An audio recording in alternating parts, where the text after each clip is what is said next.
Businesses closing up shop, big bucks for cards, and bemoaning and complaining for lack of growth. All this and more in this week's board game news for February 15th, 2023.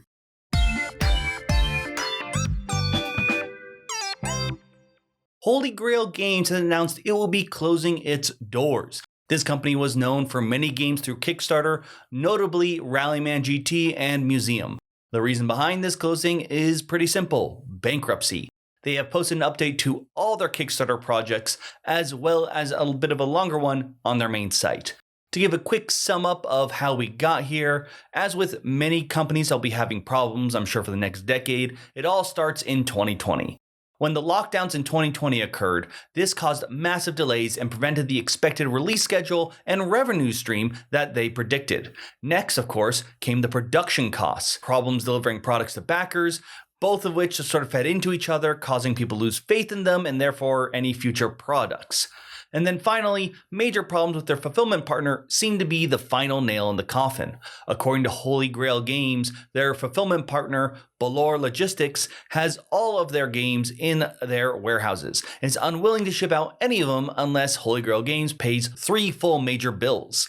Holy Grail Games has said it's tried offering to do a partial payment for partial release, but Balor did not accept it. So without any products, without any way to start new Kickstarters, Holy Grail Games has pretty much entered, or I guess it's called declared here, I don't know if it's different depending on country, bankruptcy. This has left obviously many backers disappointed with how everything has turned out and the sudden closure. It's very obvious we are hearing only one side of the story here, and we might be able to hear more as the bankruptcy process proceeds. However, I do suggest you still take a look at the board game subreddit thread, as Pandasaurus Games has actually chimed in and helped bring their perspective as a board game company.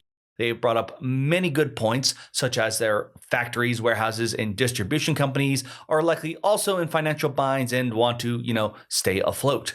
They've also brought up how many of this seem to be from unavoidable events throughout the last few years, but they are all links in a chain, and as a company, you need to deal with the links you can manage and either deal with them or at least try to mitigate them.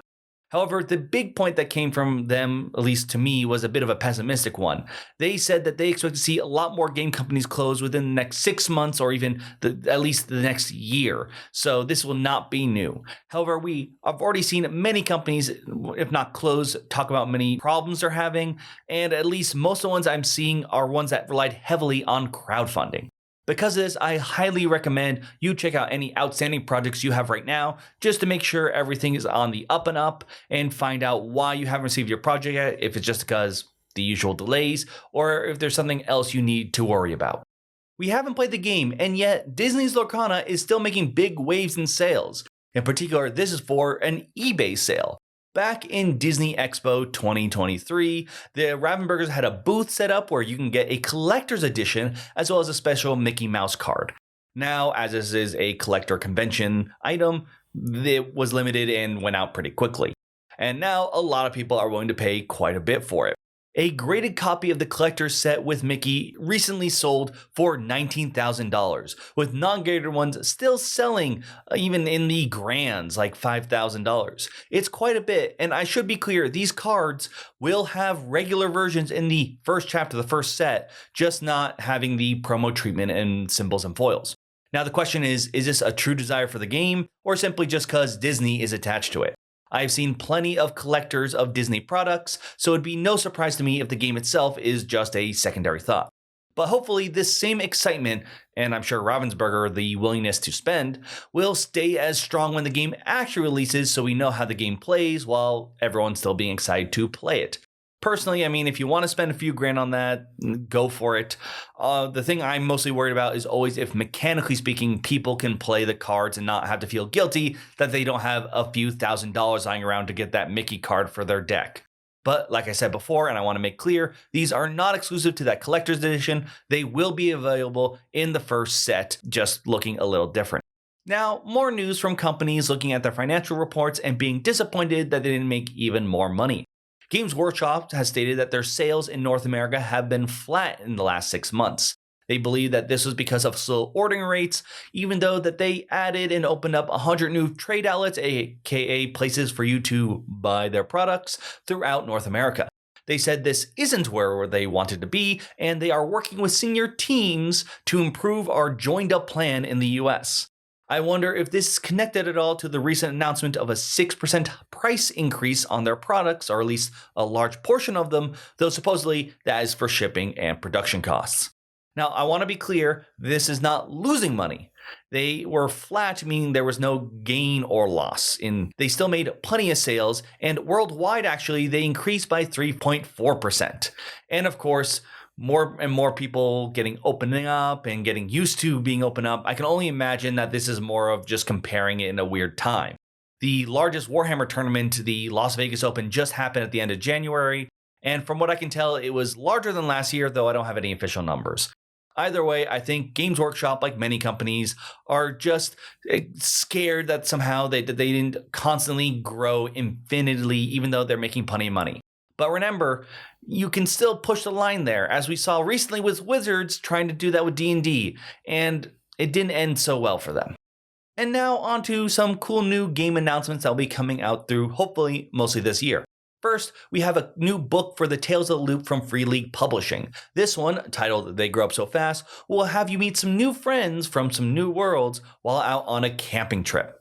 And sticking with RPGs, we have a new product from Steamforge, a new monster manual for its Dark Souls RPG. Because obviously, you were having it way too easy during your campaign, so you can pick up the Tome of Strange Beings if you need to add some more fun monsters to your journey. Then there is the popular video game Dead Cells is actually going to get a board game. It will be coming to Kickstarter, so expect that as a Kickstarter Pickstarter sometime later this spring. It comes from Scorpion Mask, who, while this is their first Kickstarter, I've been behind some very good games, including some favorites of mine, Decrypto and Turing Machine. And finally, 2 games are returning to, or should be coming to the market finally in North America. We got Revive, that was very popular in Essen, as well as a revival of Axis and Allies World War I 1914. So you can expect those sometime later this year. It's Kickstarter Pickstarter time, and this week seems to be heavy on RPGs, and that's before we check in with the zines from ZineQuest. So let's see if these projects can pass the bartering test and make you interested in backing.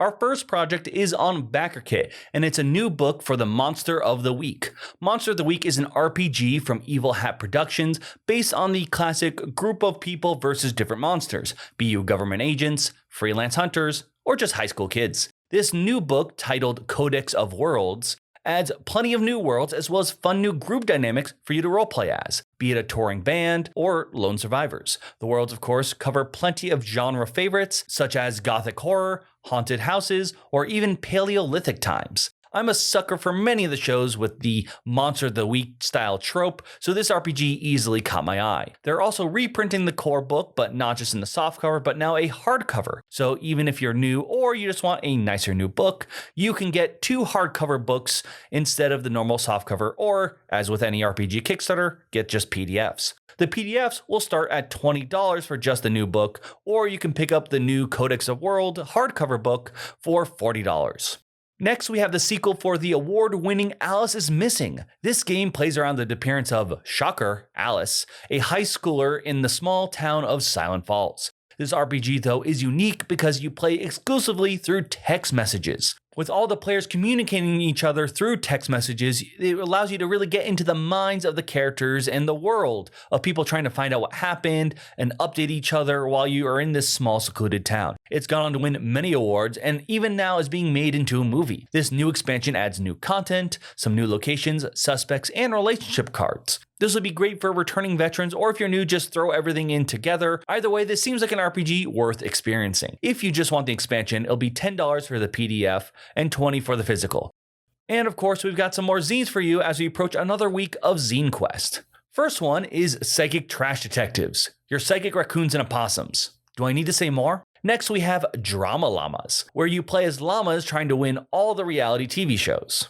Keep it silly, the next pick is Pigeons 11, where you need to assemble your pigeon crew for the biggest heist of your life. And then it's hard not to have any horror zines, and we've got one here with Turbulence. Here you'll wake up from cryosleep on a ship where things obviously will go horribly, horribly wrong. But of course, let's not forget, these projects are only around for a limited time and some are ending very soon. Most of the projects I'm going to mention now have been in past videos, but in case you missed them, here's your chance to catch these. First, we've got Witchbound, a solo campaign game about witches returning to the world after many, many years. Then, the huge content expansion for Hero Realms, including tons of goodies for many different game modes to fit whichever one you are pleased with, or just continue having a huge collection. Then, Welcome to Hollywood 1947 is perfect for those who enjoy unique hidden role games. And finally, Epic Spell Wars had its third expansion, Annihilation 3, which continues to grow the Epic Spell Wars line of the Cerberus deck builder from Cryptozoic. All of these will be ending very soon, at the very least before the next time I talk about news, so now's your chance to pick up these games. But that is all we have this week. Let me know your thoughts on any of these stories. Were you lucky enough to get your hands on one of those collector editions of Disney's Lorcana? Or are you a backer of a Holy Grail games? Did you get your game or not? Are you a bit worried? Or are you like me and received it and feel like you just made it under the wire? I'd love to hear all your thoughts about that, any of the projects I brought up or didn't bring up in the comments down below. Other than that, thank you so much for commenting and watching it this far. In addition, doing the like, share, subscribe, very helpful. You know how YouTube works probably at this point. It's what I need. And of course, anyone who's going to join me on Patreon, that is amazing. Becoming one of the rollers is really helpful and I greatly appreciate it. But for now, that's all we have. We'll have to tune in next week to see what's happening in the world of board game news next time we do a news roundup.